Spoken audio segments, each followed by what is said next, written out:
ಬಾಲಕ ಸಾತ್ವಿಕ್ ಸುರಕ್ಷಿತವಾಗಿ ಬರಲಿ ಎಂದು ಇಡೀ ಕರ್ನಾಟಕವೇ ಪ್ರಾರ್ಥನೆಯನ್ನು ಸಲ್ಲಿಸ್ತಾ ಇದೆ. ಇತ್ತ ಸಿದ್ಧಲಿಂಗ ಮಹಾರಾಜರ ಸನ್ನಿಧಿಯಲ್ಲಿ ಕೂಡ ವಿಶೇಷ ಪೂಜೆಯನ್ನ ಸಲ್ಲಿಸಲಾಗ್ತಾ ಇದೆ.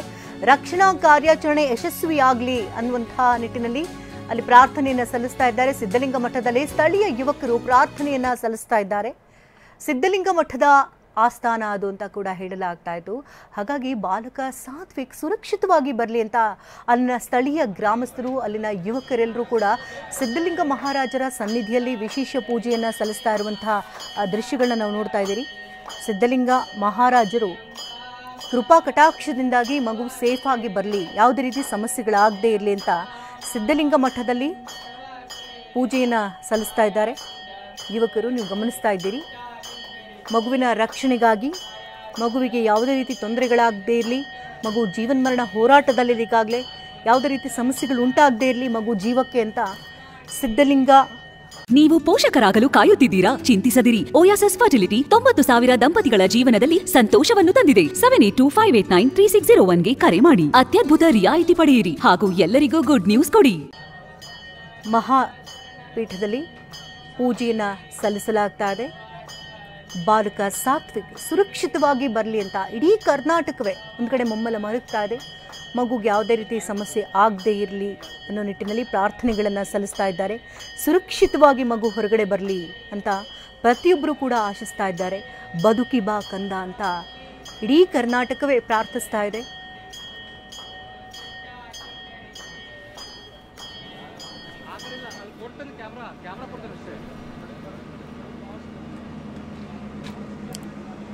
ಸ್ಥಳದಲ್ಲಿನ ದೃಶ್ಯಗಳನ್ನ ನಾವು ನೋಡ್ತಾ ಇದ್ದೀವಿ. NDRF ಟೀಮ್ ಈಗಾಗಲೇ ಸ್ಥಳದಲ್ಲಿ ಬೀಡು ಬಿಟ್ಟಿದೆ. ಅಧಿಕಾರಿಗಳು ಕೂಡ ಒಂದು ಕಡೆ ಮಾತುಕತೆಯನ್ನು ನಡೆಸ್ತಾ ಇದ್ದಾರೆ. ಯಾಕಂದರೆ 12 ಗಂಟೆಗಳ ಕಾರ್ಯಾಚರಣೆ ಈಗಾಗಲೇ ಕಳಿತು, 13 ಗಂಟೆಗಳ ಕಾಲ ಆಗ್ತಾ ಇದೆ. ಈಗಾಗಲೇ SDRF ತಂಡ ಅಂದರೆ 2 ಟೀಮ್ ಕೂಡ ಅಲ್ಲಿದೆ. ಬೆಳಗಾವಿ ಹಾಗೆ ಗುಲ್ಬರ್ಗಾದಿಂದ ಟೀಮ್ ಕೂಡ ಈಗಾಗಲೇ ಸ್ಥಳದಲ್ಲಿ ಬೀಡು ಬಿಟ್ಟಿದೆ. ಆಕ್ಸಿಜನ್ ಪೂರೈಕೆ ಕೂಡ ನಿರಂತರವಾಗಿ ಆಗ್ತಾ ಇದೆ. ಇನ್ನು NDRF ಟೀಮ್ ಈಗಾಗಲೇ ಎಂಟ್ರಿ ಕೊಟ್ಟಿರೋದ್ರಿಂದಾಗಿ ಅಂದರೆ ಅವರ ಕಾರ್ಯಾಚರಣೆಗಳು ಕೊಂಚ ವಿಭಿನ್ನವಾಗಿರುತ್ತೆ. ನಾವೆಷ್ಟೋ ಘಟನೆಗಳಲ್ಲೂ ಕೂಡ ನಾವು ಗಮನಿಸಿದ್ವಿ. NDRF ಟೀಮ್ ಎಂಟ್ರಿ ಕೊಡ್ತು ಅಂತ ಅಂದರೆ ಅಲ್ಲಿ ಯಾವುದೇ ರೀತಿ ಸಮಸ್ಯೆಗಳಾಗದೇನೆ ಎಲ್ಲವೂ ಕೂಡ ಸಕ್ಸಸ್ ಆಗುತ್ತೆ ಅನ್ನೋದು ಕಟ್ಟಿಟ್ಟ ಬುತ್ತಿ.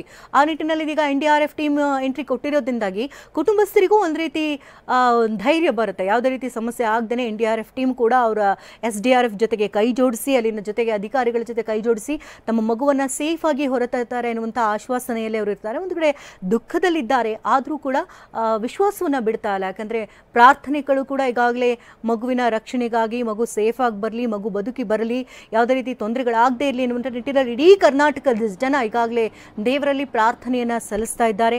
SDRF NDRF ಟೀಮ್ ಹೆಚ್ಚಿನ ಅಧಿಕಾರಿಗಳು ಕೂಡ ಈಗಾಗಲೇ ಸ್ಥಳದಲ್ಲಿ ಬೀಡು ಬಿಟ್ಟಿದ್ದಾರೆ. ಒಂದು ಹಿಟಾಚಿ ಕೂಡ ಸ್ಥಳದಲ್ಲಿದೆ. 2 JCBಗಳಿಂದ ಗುಂಡಿ ಅಗೆಯುವಂತಹ ಕಾರ್ಯಾಚರಣೆ ಕೂಡ ನಿರಂತರವಾಗಿ ನಡೀತಾ ಇದೆ. ಆಕ್ಸಿಜನ್ ಪೂರೈಕೆ ಕೂಡ ಈಗಾಗಲೇ ಸ್ಥಳದಲ್ಲಿ ಆಗ್ತಾ ಇದೆ. ಇನ್ನು ಹಿಟಾಚಿಯಿಂದ ಒಂದು ಕಲ್ಲು ಏನು ಸಿಕ್ಕಿತ್ತು, ಹಾರ್ಡ್ ರಾಕ್, ಅದನ್ನು ಛಿದ್ರಪಡಿಸುವಂತಹ ಕಾರ್ಯಕ್ಕೂ ಕೂಡ ಅಂದರೆ ಮ್ಯಾನ್ಯಲ್ ಆಗಿ ಮಾಡಲೇಬೇಕಾಗುತ್ತೆ. ಇಲ್ಲೇನಾದರೂ ಸ್ಫೋಟಕಗಳನ್ನ ಸಿಡಿಸಿದ್ರೆ ಮಗುವಿನ ಪ್ರಾಣಕ್ಕೆ ಅಪಾಯ ಆಗುವ ಕಾರಣದಿಂದಾಗಿ ಮುನ್ನೆಚ್ಚರಿಕಾ ಕ್ರಮವಾಗಿ ಇಲ್ಲಿ ಹಿಟಾಚಿ ಮೂಲಕವಾಗಿ ಅಲ್ಲಿ ಡಿಗ್ಗಿಂಗ್ ಕೂಡ ಕಾರ್ಯಾಚರಣೆ ಕೂಡ ಅಲ್ಲಿ ನಿರಂತರವಾಗಿ ಸಾಗ್ತಾ ಇದೆ. ಮ್ಯಾನ್ಯಲ್ ಆಗಿ ಅಲ್ಲಿ ಮಾಡ್ತಾ ಇರೋದ್ರಿಂದಾಗಿ ಯಾವುದೇ ರೀತಿ ಸಮಸ್ಯೆಗಳಾಗದೇ ಇರಲಿ. ಯಾಕೆಂದರೆ ಕೇವಲ 2 ಅಡಿಗಳಷ್ಟೇ, 2 ಅಡಿ ತಲುಪಿದರೆ ಮಗುವನ್ನು ತಲುಪಬಹುದು ಆ ತಂಡ. ಕೊಂಚ ಯಾಮಾರಿದ್ರು ಕೂಡ, ಯಾಕೆಂದರೆ 500 ಅಡಿ ಬಾವಿ ಅದು, ಅಲ್ಲಿ 20 ಅಡಿ ಆಳದಲ್ಲಿ ಮಗು ಸಿಲುಕಿದೆ. 500 ಅಡಿ ಆಳದ ಬಾವಿ ಆಗಿರೋದ್ರೆ ಮಗು ಮತ್ತಷ್ಟು ಕೆಳಗೆ ಹೋಗುವಂಥ ಸಾಧ್ಯತೆಗಳಿರುತ್ತೆ. ಆಗ ಮತ್ತಷ್ಟು ತೊಂದರೆಗಳಾಗ್ಬಿಡುತ್ತೆ. ಅದಕ್ಕಾಗಿ ಸೂಕ್ಷ್ಮವಾಗಿ ಅಲ್ಲಿ ವಿಚಾರವನ್ನು ಮನಗಂಡಂಥ ಅಧಿಕಾರಿಗಳು ಸೂಕ್ಷ್ಮವಾಗಿ ಅಲ್ಲಿ ಕಾರ್ಯಾಚರಣೆಯನ್ನು ನಡೆಸಬೇಕಾಗುತ್ತೆ. 2 ಅಡಿ ತಲುಪಿದರೆ ಸಾಕು, ಸಾತ್ವಿಕನ್ನು ತಲುಪೋದಕ್ಕೆ ಸಾಧ್ಯವಾಗುತ್ತೆ. ಆ ಕಲ್ಲನ್ನು ಸರಿಪಡಿಸಿ, ಆ ಕಲ್ಲನ್ನು ಸಿಡಿಸಿ ಪಕ್ಕಕ್ಕೆ ಸರಿಸಿ ಮಗುವನ್ನು ತಲುಪೋದಕ್ಕೆ ಕಾರ್ಯಾಚರಣೆ ನಡೀತಾ ಇದೆ. SDRF 12 ಗಂಟೆಗಳ ಕಾರ್ಯಾಚರಣೆಯನ್ನು ಈಗಾಗಲೇ ನಡೆಸಿದೆ. ಈಗ NDRF ಟೀಮ್ ಕೂಡ ಅಲ್ಲಿ ಸ್ಥಳದಲ್ಲೇ ಬೀಡು ಬಿಟ್ಟಿದೆ ಈಗಾಗಲೇ. ಅಂದರೆ ಎಲ್ಲ ಎಕ್ವಿಪ್ಮೆಂಟ್ ಸಮೇತವಾಗಿ ಅಲ್ಲಿಗೆ ಎಂಟ್ರಿ ಕೊಟ್ಟಿದೆ SDRF NDRF ಟೀಮ್. ಕಾರ್ಯಾಚರಣೆ ಕೂಡ ಈಗ ಭರದಿಂದ ಸಾಗ್ತಾ ಇದೆ. ಅಂದರೆ ಅವರೊಟ್ಟಿಗೆ ಮಾಹಿತಿನ ಪಡ್ಕೊಳ್ತಾ ಇದ್ದಾರೆ, ಯಾವ ರೀತಿ ಕಾರ್ಯಾಚರಣೆಯನ್ನು ಇಲ್ಲಿ ಮಾಡಬೇಕಾಗುತ್ತೆ ಅನ್ನುವಂಥ ನಿಟ್ಟಿನಲ್ಲಿ ಮಾಹಿತಿನ ಪಡ್ಕೊಳ್ತಾ ಇದ್ದಾರೆ. ಮತ್ತಷ್ಟು ಮಾಹಿತಿನ ಕೊಡೋದಕ್ಕೆ ಸ್ಥಳದಿಂದ ನೇರ ಸಂಪರ್ಕದಲ್ಲಿ ಅಶೋಕ್ ಇದ್ದಾರೆ. ಅಶೋಕ್, ಬಾಲಕ ಸಾತ್ವಿಕ್ ಸುರಕ್ಷಿತವಾಗಿ ಬರಲಿ ಅಂತ ಇಡೀ ಕರ್ನಾಟಕದ ಜನ ಈಗಾಗಲೇ ಪ್ರಾರ್ಥನೆಯನ್ನು ಸಲ್ಲಿಸ್ತಾ ಇದ್ದಾರೆ. ಜೊತೆಗೆ SDRF ಟೀಮ್ನೊಂದಿಗೆ ಇದೀಗ NDRF ಟೀಮ್ ಕೂಡ ಎಂಟ್ರಿ ಕೊಟ್ಟಿದೆ. ಯಾವ ರೀತಿ ಕಾರ್ಯಾಚರಣೆ ಚುರುಕಿನಿಂದ ಸಾಗ್ತಾ ಇದೆ? ಶಕುಂತಲಾ, ಏನು ಕಳೆದ 12 ಗಂಟೆಗೂ ಹೆಚ್ಚು ಕಾಲದಿಂದ ಪುಟ್ಟ ಬಾಲಕ ಸಾತ್ವಿಕನ ಒಂದು ರಕ್ಷಣೆಗೆ ಇಲ್ಲಿ ಭರದ ಕಾರ್ಯಾಚರಣೆ ನಡೀತಾ ಇದೆ. ಇಲ್ಲಿ ಸದ್ಯ ನಾವು ಅದೇ ಬೋರ್ವೆಲ್ನ ಎದುರಿಗಿದ್ದೀವಿ. ಇಲ್ಲಿ ನೋಡ್ಬೋದು NDRF ತಂಡ ಇಲ್ಲಿ ಬೀಡು ಬಿಟ್ಟಿದೆ. ಯಾಕಂದರೆ ಹೈದರಾಬಾದ್ನಿಂದ ಬಂದಂಥ ತಂಡ ಇದೀಗ ಬಾಲಕರ ರಕ್ಷಣೆಗೆ SDRF ಹಾಗೂ ಅಗ್ನಿಶಾಮಕ ದಳ ಇರ್ಬೋದು ಇನ್ನಿತರ ಅಧಿಕಾರಿಗಳ ತಂಡದ ಜೊತೆಗೆ NDRF ತಂಡ ಕೂಡ ಇಲ್ಲಿ ಸೇರಿಕೊಂಡಿದೆ. ಅಂದರೆ ಹೈದರಾಬಾದ್ನಿಂದ ಸಕಲ ಸುರಕ್ಷತಾ ಸಾಮಗ್ರಿಗಳ ಸಮೇತ ಆಗಮಿಸಿರುವ NDRF ತಂಡದ ಸದಸ್ಯರು ಇಲ್ಲಿ ಕಾರ್ಯಾಚರಣೆಯಲ್ಲಿ ಇನ್ನಿತರ ಟೀಮ್ಗೆ ಇಲ್ಲಿ ಸಾಥ್ ಕೊಟ್ಟಿದ್ದಾರೆ. ಇನ್ನು ಕೇವಲ 2 ಅಡಿ ಮಾತ್ರ ಸುರಂಗ ಕೊರೆದರೆ ಬಾಲಕನನ್ನು ನಾವು ತಲುಪ್ತೀವಿ ಅನ್ನೋದು ಇಲ್ಲಿ ನಿಶ್ಚಲವಾಗಿ ಗೊತ್ತಾಗ್ತಾ ಇದೆ. ಅಂದರೆ 20 ಅಡಿ ಆಳದ ಗುಂಡಿಯನ್ನು ಈಗಾಗಲೇ ತೋಡಿದ್ದಾರೆ. ಇಲ್ಲಿ ನೋಡ್ಬೋದು NDRF ತಂಡ ಕೆಳಗಡೆ ನಾವು ನಿಮಗೆ ಏನು ದೃಶ್ಯದಲ್ಲಿ ಕಾಣ್ತಾ ಇದೆ, 20 ಅಡಿ ಆಳದ ಕೆಳಗಡೆ NDRF ತಂಡ ಮತ್ತು SDRF ಇರ್ಬೋದು ಇನ್ನಿತರ ಗಣಿಗಾರಿಕೆ ಕೆಲಸ ಮಾಡಲಿ ಇರ್ತಕ್ಕಂಥ ಒಂದು ತಂಡ ಕೂಡ ಅಲ್ಲಿ ಸದಸ್ಯರು ಕಾಣಿಸ್ತಾ ಇದ್ದಾರೆ. ಅಲ್ಲಿ ಅಡ್ಡಲಾಗಿ ಅಂದರೆ 20 ಅಡಿ ಆಳದ ಗುಂಡಿಗೆ ಕೊಳವೆ ಬಾವಿಗೆ ಅಡ್ಡಲಾಗಿ ಸುರಂಗವನ್ನು ಕೊರೆಯೋ ಕೆಲಸ ಇಲ್ಲಿ ನಡೀತಾ ಇದೆ. ಅಂದರೆ ಸುರಂಗವನ್ನು ಕೊರೆಯೋ ಕೆಲಸ ಇಲ್ಲಿ ಅಷ್ಟು ಸುಲಭದ ಕೆಲಸ ಅಲ್ಲ. ಯಾಕಂತಂದರೆ ಇದು ಅತ್ಯಂತ ಕಠಿಣವಾದ ಕಪ್ಪು ಶಿಲೆ ಇದೆ. ಇದು ಸ್ಫೋಟಕವನ್ನು ಬಳಸಲ್ಲ. ದೊಡ್ಡ ಪ್ರಮಾಣದ ಏನು ಮಷಿನ್ಗಳನ್ನು ಕೂಡ ಇಲ್ಲಿ ಡಿಗ್ಗಿಂಗ್ ಮಾಡೋಕ್ಕೆ ಇಲ್ಲಿ ಸಾಧ್ಯ ಇಲ್ಲ. ಯಾಕಂದರೆ ಸ್ಫೋಟಕಗಳನ್ನು ಬಳಸಿದರೆ ಕೊಳವೆ ಬಾವಿಲಿ ಸಿಲುಕಿರ್ತಕ್ಕಂಥ ಪುಟ್ಟ ಬಾಲಕ ಸಾತ್ವಿಕ್ ಜೀವಕ್ಕೆ ಅಪಾಯ ಇಲ್ಲಿ ಇರ್ಬೋದು. ಆ ಕಾರಣದಿಂದ ಇಲ್ಲಿ ಪ್ರತಿಯೊಂದು ಹೆಜ್ಜೆಯನ್ನು ಕೂಡ ಇಲ್ಲಿ ಎಚ್ಚರಿಕೆಯಿಂದ ಇಡಬೇಕಾಗತ್ತೆ ಅನ್ನೋ ಮಾಹಿತಿಯನ್ನು NDRF ಇರ್ಬೋದು, SDRF ಇರ್ಬೋದು, ಅಗ್ನಿಶಾಮಕ ದಳದವರು ಇರ್ಬೋದು, ಇನ್ನಿತರ ಇಲಾಖೆಯ ಸಿಬ್ಬಂದಿ ಅಧಿಕಾರಿಗಳು ಕೂಡ ಇಲ್ಲಿ ಮಾಡ್ತಾ ಇದ್ದಾರೆ.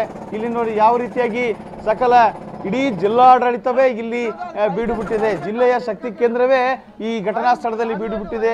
ಈ ಕಡೆ ಪೊಲೀಸ್ ಅಧಿಕಾರಿ ಇರ್ಬೋದು, SP ಋಷಿಕೇಶ್ ಸೋನೆವಾನಿ ಅವರು ಇರ್ಬೋದು, DC ಅವರು ಇರ್ಬೋದು, ಜಿಲ್ಲಾ ಪಂಚಾಯತ್ CO ಇರ್ಬೋದು, ಸ್ಥಳೀಯ ಅಧಿಕಾರಿಗಳು ಇರ್ಬೋದು, ಎಲ್ಲರೂ ಇಲ್ಲಿ ನೆರೆದಿದ್ದಾರೆ.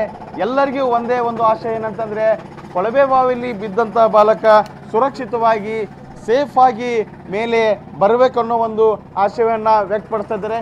ಇಲ್ಲಿ ನಾವು ತೋರಿಸ್ತೀವಿ ಈ ಕಡೆಯನ್ನು ಏನು NDRF ತಂಡದ ಇಲ್ಲಿ ಸದಸ್ಯರನ್ನ ನೀವು ಕಾಣ್ತಾ ಇದ್ದಾರೆ. ಇದ್ರ ಜೊತೆಗೆ ಏನು ಕೊಳವೆ ಬಾವಿಯ ಒಳಗಡೆ ಏನು ಸಿಲುಕಿ ಹಾಕಿಕೊಂಡಿರೋಂಥ ಬಾಲಕ 12 ಗಂಟೆಗಳಿಗೂ ಕೂಡ ಹೆಚ್ಚು ಕಾಲ ಅಲ್ಲಿ ಕಳೆದಿದ್ದಾನೆ. ಇಲ್ಲಿ ಆರೋಗ್ಯ ಇಲಾಖೆ ಅಧಿಕಾರಿಗಳು ಮತ್ತು ಅಗ್ನಿಶಾಮಕ ಇಲಾಖೆ ಅಧಿಕಾರಿಗಳು ಕೂಡ ಇಲ್ಲಿ ಏನು ಯಾವ ರೀತಿ ಆಕ್ಸಿಜನನ್ನು ಪೂರೈಸ್ತಾ ಇದ್ದಾರೆ ಅಂದರೆ ಹೆಚ್ಚಿನ ಪ್ರಮಾಣದ ಆಕ್ಸಿಜನನ್ನು ಇಲ್ಲಿ ಒಳಗಡೆ ಬಿಡ್ತಾ ಇದ್ದಾರೆ. ಯಾಕಂತಂದರೆ ಇಲ್ಲಿ ಒಂದು ನಮಗೆ ಆಶಾದಾಯಕ ವಿಚಾರ ಏನಂತಂದರೆ ಅತ್ಯಂತ ಕಠಿಣವಾದ ಕಲ್ಲುಗಳು ಒಳಗಡೆ ಇರೋದ್ರಿಂದ ಹೆಚ್ಚಿನ ಪ್ರಮಾಣದ ಮಣ್ಣು ಅಲ್ಲಿ ಕುಸಿದಿಲ್ಲ. ಯಾಕಂತಂದರೆ ಆ ಮಣ್ಣು ಕುಸಿದ್ರೆ ಅಲ್ಲಿ ಬಾಲಕನ ಮೇಲೆ ಮಣ್ಣು ಬಿದ್ದು ಉಸಿರುಗಟ್ಟುವ ಒಂದು ಅಪಾಯ ಇರುತ್ತೆ. ಆ ಕಾರಣದಿಂದ ಇಲ್ಲಿ ಕಠಿಣ ಕಲ್ಲು ಇರೋದ್ರಿಂದ ಬಾಲಕನ ಮೇಲೆ ಹೆಚ್ಚಿನ ಪ್ರಮಾಣದ ಧೂಳು ಅಥವಾ ಮಣ್ಣು ಕುಸಿದಿಲ್ಲ. ಹಾಗಾಗಿ ಬಾಲಕನ ಚಲನವಲನಗಳು ಕೂಡ ಇಲ್ಲಿ ನಮಗೆ ಕಂಡು ಬರ್ತಾ ಇದೆ. ಇಲ್ಲಿ ನೋಡ್ಬೋದು. ಯಾಕಂತಂದರೆ NDRF ತಂಡಗಳು ಇಲ್ಲಿ ಹಾಕಿರ್ತಕ್ಕಂಥ ಒಂದು ಒಳಗಡೆ ಕ್ಯಾಮ್ರಾದ ವಿಜುವಲ್ಗಳನ್ನು ನಾವು ನಿಮಗೆ ತೋರಿಸ್ತೀವಿ. ಯಾವ ರೀತಿಯಾಗಿ ಏನು ಕೊಳವೆ ಬಾವಿಯ ಒಳಗಡೆ ಏನೆಲ್ಲ ಕಾಣಿಸ್ತಾ ಇದೆ ಅನ್ನೋದು ಇಲ್ಲಿ ನಮಗೆ ಕಾಣಿಸ್ತಾ ಇದೆ.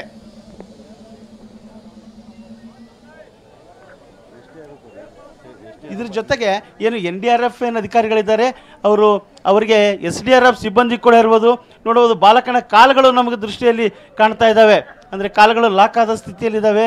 ಬಾಲಕನ ಕಾಲುಗಳು ಈ ದೃಷ್ಟಿಯಲ್ಲಿ ನಾನು ನಿಮಗೆ ತೋರಿಸ್ತಾ ಇದ್ದೀವಿ. ಎಕ್ಸ್ಕ್ಲೂಸಿವ್ ದೃಶ್ಯಗಳು ಈಗ ನಮಗೆ ಸಿಗ್ತಾ ಇದೆ.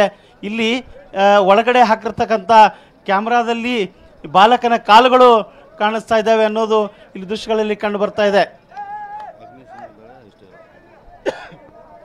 NDRF ಅಧಿಕಾರಿಗಳು, SDRF ಅಧಿಕಾರಿಗಳು ಮತ್ತು ಅಗ್ನಿಶಾಮಕ ದಳ ಸಿಬ್ಬಂದಿಗಳು ಇಲ್ಲಿ ಬೀಡು ಬಿಟ್ಟು ಈ ತುರ್ತಾಗಿ ಬಾಲಕನ ರಕ್ಷಣೆಗೆ ಪ್ರತಿಯೊಂದು ಕ್ಷಣವನ್ನು ಕೂಡ ಇವರು ವ್ಯಯ ಮಾಡದೆ ಇಲ್ಲಿ ಕಾರ್ಯಾಚರಣೆಯಲ್ಲಿ ತೊಡಗಿದ್ದಾರೆ.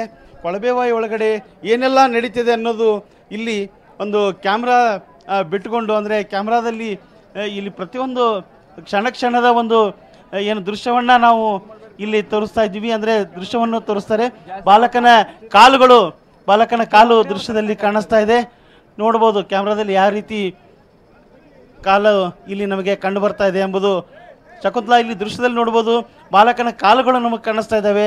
ಒಳಗಡೆ ಬಿಟ್ಟಂಥ ಕ್ಯಾಮ್ರಾದಲ್ಲಿ ಬಾಲಕನ ಕಾಲುಗಳು ಇಲ್ಲಿ ನಾವು ನೋಡ್ತಾ ಇದ್ದೀವಿ ಪಕ್ಕದಲ್ಲಿ ಆಕ್ಸಿಜನ್ ಪೈಪ್ಗಳನ್ನು ಕೂಡ ಬಿಡಲಾಗಿದೆ. ಅಂದರೆ ಬಾಲಕನಿಗೆ ಸರಾಗವಾಗಿ ಉಸಿರಾಡಲು ಹೆಚ್ಚಿನ ಪ್ರಮಾಣದಲ್ಲಿ ಆಕ್ಸಿಜನ್ನ ಅವಶ್ಯಕತೆ ಇರೋದ್ರಿಂದ ಅಲ್ಲಿ ಆಕ್ಸಿಜನ್ನ ಪೂರೈಕೆ ಮಾಡುವ ಪೈಪ್ಗಳನ್ನು ಕೂಡ ನಾವು ಇಲ್ಲಿ ನಮಗೆ ಕಂಡು ಬರ್ತಾ ಇದೆ. ಇದ್ರ ಜೊತೆಗೆ ನಾವಿಲ್ಲಿ ಓರ್ವ SDRF ಸಿಬ್ಬಂದಿಯನ್ನು ಮಾತಾಡಿಸೋ ಒಂದು ಪ್ರಯತ್ನವನ್ನು ನಾವು ಮಾಡೋಣ. ಏನೆಲ್ಲ ನಡೀತಾ ಇದೆ, ಏನು ದೃಶ್ಯ ಕಂಡು ಬರ್ತಾ ಇದೆ ನಿಮಗೆ? ಮಗು ದೃಶ್ಯ ಕಂಡು ಬರ್ತದೆ. ಮಗು ಜೀವಂತಿದ್ದಾನೆ ಮತ್ತು ಎಲ್ಲ ಕಾರ್ಯಾಚರಣೆ ಮಾಡ್ತಿದ್ದೀವಿ. ಈಗ ಬೇಗ ಆಗ್ಬೋದು. ಇಲ್ಲಿ ಕ್ಯಾಮ್ರಾ ಬಿಟ್ಟಿದ್ದೀರಿ, ಏನೆಲ್ಲ ಕಂಡು ಬರ್ತಾ ಇದೆ? ಕಾಲೆಲ್ಲ ಕಾಣ್ತಿದೆ, ಜೀವಂತ ಕಾಲು ಅಳಗಡಿಸ್ತಿದೆ ಬರ್ತಾ ಇದೆ. ಯಾವ್ಯಾವ ತಂಡದ ಅಧಿಕಾರಿಗಳು ಮತ್ತು ಸಿಬ್ಬಂದಿ ಏನೆಲ್ಲ ಕೆಲಸ ಮಾಡ್ತಾ ಇದ್ದೀವಿ? SDRF ಮತ್ತು ಅಗ್ನಿಶಾಮಕ ಅಧಿಕಾರಿಗಳು ಎಲ್ಲರೂ ಸೇರಿ NDRF. ಈ ಕೊಳವೆ ಬಾವಿಗೂ ಮತ್ತು ಅಲ್ಲಿ ತೆಗೆದ ಗುಂಡಿಗೂ ಎಷ್ಟು ಅಂತರ ಇದೆ ಅನ್ನೋದು ಬಾಲಕನ ತಲುಪಕ್ಕೆ? 6 ಫುಟ್ ಇದೆ, ಆದರೆ ಈಗ ಸ್ವಲ್ಪ 1 ಫುಟ್ ಇರ್ಬೋದು ಅಷ್ಟೇ. ಇನ್ನು 1 ಫುಟ್ ಅಷ್ಟೇ.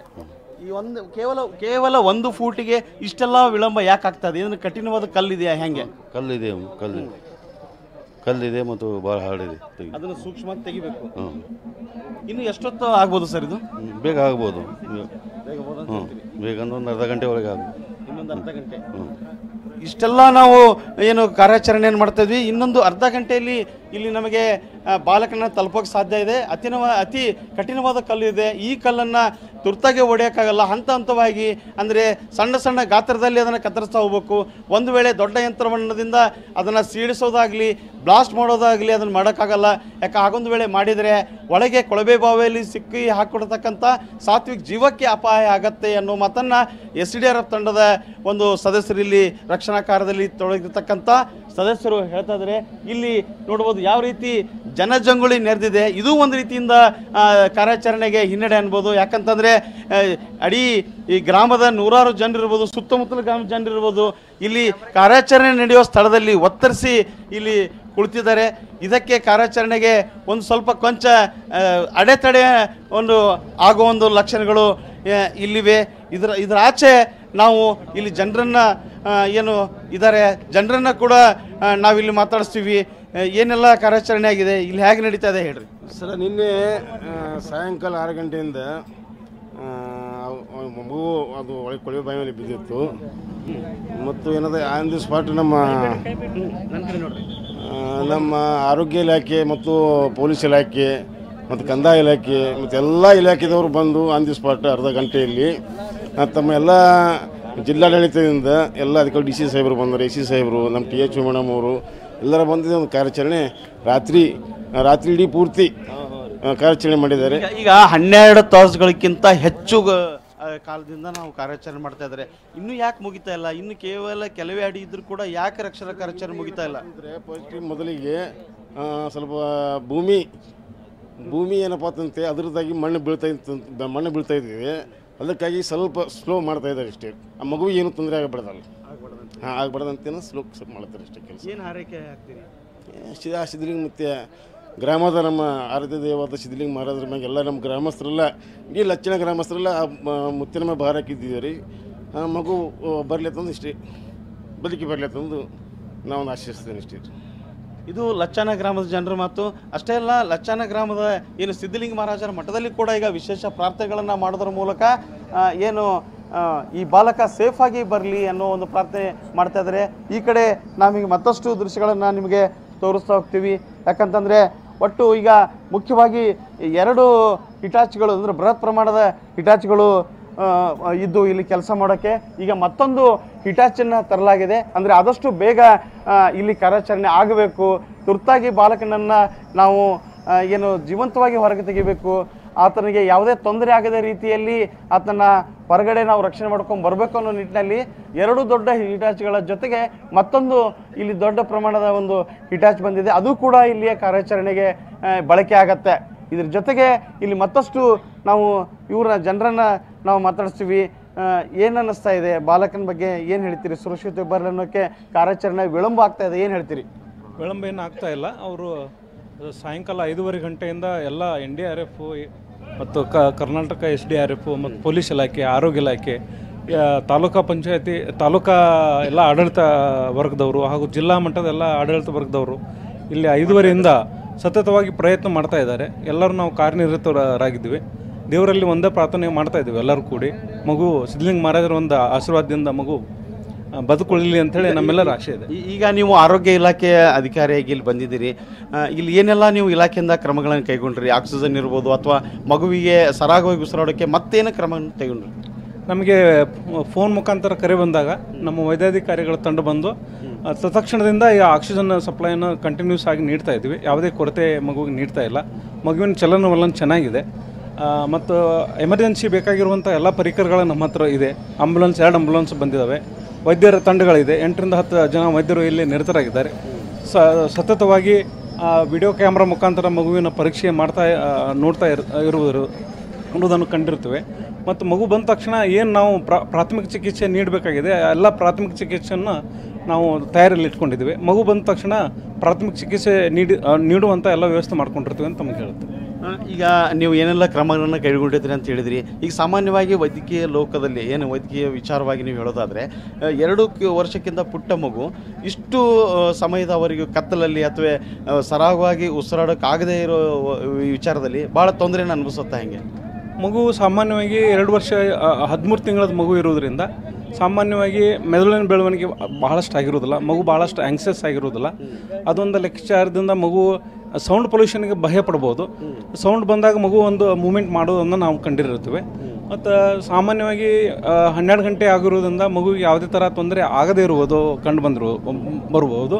ಮಗುವಿನ ಯಾವುದೇ ಥರ ಉಸಿರಾಟಕ್ಕೆ ತೊಂದರೆ ಆಗಲಾರ್ದ ಹಾಗೆ ಇಲ್ಲಿವರೆಗೆ ಇಲ್ಲಿ NDRF ತಂಡದವರು ಮಗು ಯಾವುದೇ ಒಂದು ಏನಾರ ಬಿತ್ತಂತ ತಕ್ಷಣದಿಂದ ಅವ್ರ ಕಾರ್ಯಾಚರಣೆಯನ್ನು ನಿಲ್ಲಿಸಿ ಮತ್ತು ಬೇರೆ ರೀತಿಯಿಂದ ಅವರು ಕೆಳಗಡೆ ಭೂಮಿಯನ್ನು ಅಗೆಯುವಂಥ ಕಾರ್ಯವನ್ನು ಮಾಡ್ತಾಯಿದ್ರು. ಇಲ್ಲಿ ಪುಟ್ಟ ಮಗು ಒಳಗಡೆ ಬಿದ್ದಿದೆ ಅಂದರೆ ಸಾಮಾನ್ಯವಾಗಿ ಪುಟ್ಟ ಮಕ್ಕಳಿಗೆ ಈ ಥರ ಘಟನೆ ನಡೆದಾಗ ಭಯ ಆಗಲ್ಲ ಅನ್ನೋದು ನಿಮ್ಮ ಮಾತು. ಇದ್ರ ಜೊತೆಗೆ ಯಾವ ರೀತಿ ಇಲ್ಲಿ ಒಳಗೆ ಕ್ಯಾಮ್ರಾ ಬಿಟ್ಟಿದ್ರಿ, ಅಲ್ಲಿ ಮಗುವಿನ ಮೂಮೆಂಟ್ ಹೇಗೆಲ್ಲ ಕಂಡು ಬಂತು? ಸಾಮಾನ್ಯವಾಗಿ 10-10:30 ಗಂಟೆಗೆ ಮಗುವಿನ ಒಂದು ಚಲನ ಚೆನ್ನಾಗಿತ್ತು. ಆಮೇಲೆ ಒಂದು ಕಾರ್ಯಾಚರಣೆ ಮಾಡಿದರು ಅವರು. ಒಂದು ಕಾಲಿಗೆ ಏನೋ ಒಂದು ಹಗ್ಗ ಬಿಟ್ಟು ಆ ಹಗ್ಗವನ್ನು ಬಿಟ್ಟು ಅವರು ಒಂದು ಕ್ಯಾಚ್ ಮಾಡಿದರು. ಹಗ್ಗನ್ನು ಕ್ಯಾಚ್ ಮಾಡಿದ ನಂತರ ಆ ಮಗುವನ್ನು ಲಿಫ್ಟ್ ಮಾಡೋಕ್ಕೆ ಪ್ರಯತ್ನ ಮಾಡಿದಾಗ ಸ್ವಲ್ಪ ಲಿಫ್ಟ್ ಮಾಡಿದರು. ಮಗುವಿಗೆ ಸರಾಗವಾಗಿ ಬರುವಂಥ ಲಕ್ಷಣಗಳು ಕಂಡು ಬಂದು ಅದಾದ ನಂತರ ಆ ಗುಂಡಿಗೆ ಒಂದು ಲಕ್ಷಣ ನೋಡಿದಾಗ ಆ ಗುಂಡಿಗೆ ಆ ಮಗುವಿನ ಒಂದು ದೇಹ ಹೊರಗೆ ಬರಲು ತೊಂದರೆ ಆದಾಗ ಅಲ್ಲಿ ತಕ್ಷಣದಲ್ಲಿ ನಿಂದ್ರಿಸಿ ಇದು ಭೂಮಿಯನ್ನು ಅಗೆಯಲು ಪ್ರಾರಂಭಿಸಿದ್ರು. ಈಗ ಮಗು ಸುರಕ್ಷತೆ ಬರೋನು ವಿಶ್ವಾಸ ಇದೆ ನಿಮಗೆ? ನಮ್ಮ ಒಂದು ವೈದ್ಯಕೀಯ ಅದು ಮಗುವಿನ ಮೂಮೆಂಟ್ ನೋಡಿದಾಗ ಮಗು ಸುರಕ್ಷತೆ ಇರಬಹುದು ಅಂತ ಒಂದು ಕಲ್ಪನೆ. ಮಗು ಬಂದ ನಂತರ ನಾವು ಅದನ್ನ ಏನದಂತ ಹೇಳಬೇಕಾಗ್ತದೆ. ಯಾಕಂತಂದ್ರೆ ಈಗ ನಾವು ಕಣ್ಣಿಂದ ನೋಡಿದಾಗ ಮಗುವಿಗೆ ಉಸಿರಾಟದ ಸ್ವಲ್ಪ ತೊಂದರೆ ಇರಬಹುದು ಅಂತ ಅನ್ನಿಸ್ತದೆ. ಯಾಕಂತಂದರೆ 11-12 ಗಂಟೆ ನಂತರ ಮಗು ನಾವು ಲಿಫ್ಟ್ ಮಾಡಿದ ನಂತರ ಮಗುವಿಗೆ ಒಂದು ಸ್ವಲ್ಪ ಆ ಕಡೆ ಈ ಕಡೆ ಒಂದು ಸ್ವಲ್ಪ ಮಣ್ಣು ಬಿದ್ದು ಒಂದು ಸ್ವಲ್ಪ ತೊಂದರೆ ಆಗಿರಬಹುದು. ಯಾಕಂದರೆ ಚಿಕ್ಕ ಮಗು ಇರೋದ್ರಿಂದ. ಈಗ ಸರ್ ಮುಖ್ಯವಾಗಿ ಒಂದು ಪ್ರಶ್ನೆ ಏನಂತಂದರೆ, ಈಗ ಅದು ಪುಟ್ಟ ಮಗು 2 ವರ್ಷದ ಮಗು ಇದೆ. ಈಗ 12 ಗಂಟೆಗಳ ಅವಧಿಗಿಂತ ಹೊಟ್ಟೆಗೆ ಏನು ತೊಗೊಂಡಿಲ್ಲ ಅಂದರೆ ಕೇವಲ ಆಮ್ಲಜನಕವನ್ನು ಆಕ್ಸಿಜನ್ ಮಾತ್ರ ಬಿಡ್ತಾ ಇದ್ದೀರಿ. ಹಸಿವಿನಿಂದ ಏನಾದರೂ ತೊಂದರೆ ಆಗೋ ಏನು ಚಾನ್ಸ್ ಇದೆಯಾ?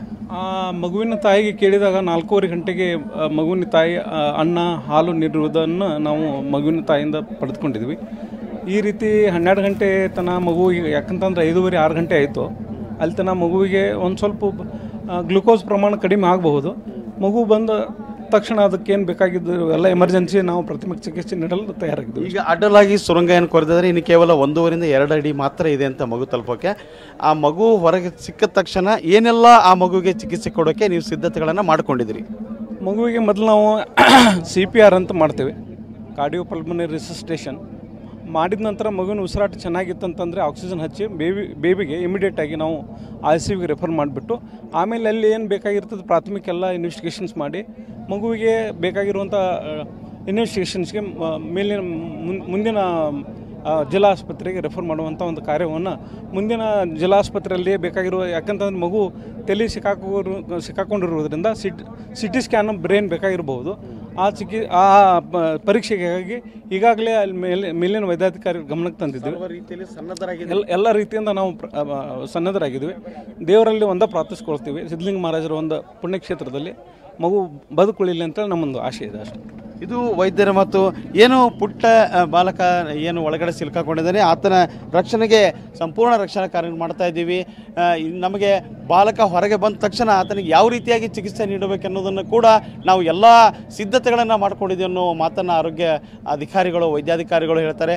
ಇಲ್ಲಿ ಮತ್ತಷ್ಟು ಸ್ಥಳೀಯರು ಕೂತಿದ್ದಾರೆ, ಅವ್ರನ್ನ ನಾವು ಮಾತಾಡಿಸ್ತೀವಿ. ಯಾಕಂತಂದರೆ ಲಚ್ಚಾಣದಂಥ ಗ್ರಾಮದಲ್ಲಿ